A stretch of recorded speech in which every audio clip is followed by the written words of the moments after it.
Hi hello to everyone. We all know that बहुत सारी जगहों पर विश्व में लड़ाई चल रही है। हमें पता है रशिया यूक्रेन युद्ध के बारे में।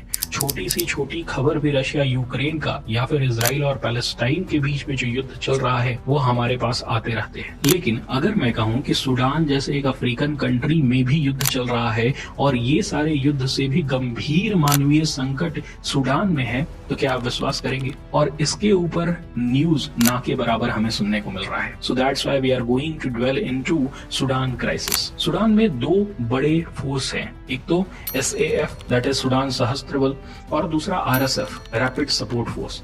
इन दोनों के बीच में संघर्ष चल रहा है जिसकी वजह से लाखों लोग मारे जा चुके हैं। टू बी प्रिसाइज, अभी तक 1.5 लाख लोगों की मौत हुई है और लगभग 1 करोड़ लोग विस्थापित हो गए हैं। ये संकट गाजा की स्थिति से भी कहीं अधिक गंभीर है, लेकिन इसके बारे में हमें उतना सुनने को नहीं मिलता है। सूडान का करंट स्टेटस को समझने के लिए हमें थोड़ा इतिहास को भी टटोलना होगा। सूडान का इतिहास लंबे समय से गृह युद्ध, तख्तापलट और संघर्षों से भरा रहा है। 1956 में स्वतंत्रता के बाद सूडान में कई बार सैन्य तख्तापलट और गृह युद्ध हुए हैं। इसमें सबसे बड़ा संघर्ष दारफूर का संघर्ष को माना जाता है, जहां जांजीवीद मिलिशिया ने 2 लाख से अधिक लोगों को मारा था। उमार हसन अल बशीर ने 30 साल तक यहाँ डिक्टेटोरियल रूल किया और 2019 में उनकी सरकार गिरने के बाद यह वर्तमान संकट शुरू हुआ है। हालांकि अप्रैल 2023 में यह संकट और बढ़ गया जब SAF के जनरल अब्दुल फताह अल बुरहान और RSF के जनरल मोहम्मद हमदान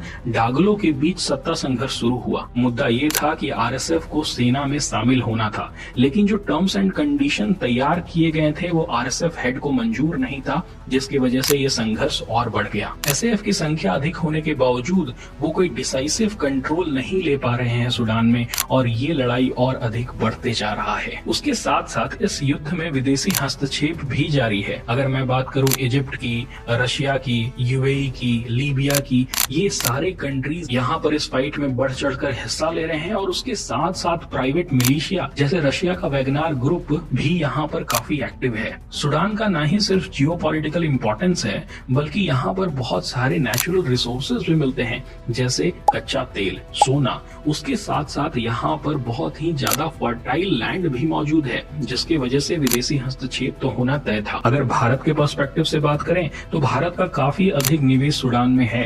भारत और सूडान के बीच व्यापार तकरीबन $2 बिलियन तक पहुंच गया था। भारत ने सूडान में तेल क्षेत्र में भारी निवेश भी किया है, लेकिन जो स्थिति अभी सूडान की है उससे लगता नहीं है कि भारत की इन्वेस्टमेंट सुरक्षित है। हालांकि यहाँ पर युद्ध स्टार्ट होने से पहले ही भारत ने अपने लोगों को यहाँ से निकाल लिया था, लेकिन यहाँ पर ये संघर्ष की वजह से इस्लामिक रेडिकलाइजेशन फिर से स्टार्ट हो सकता है, जो भारत के हितों के लिए खतरा पैदा कर सकता है। तो ये थी सूडान की एक नटसेल में कहानी, जिसमें हम लोगों ने ये देखा कि सूडान में किस तरह से ह्यूमैनिटेरियन क्राइसिस चल रहा है। आई होप आपको सूडान के बारे में समझ में आया होगा। That's it for this video. Thank you.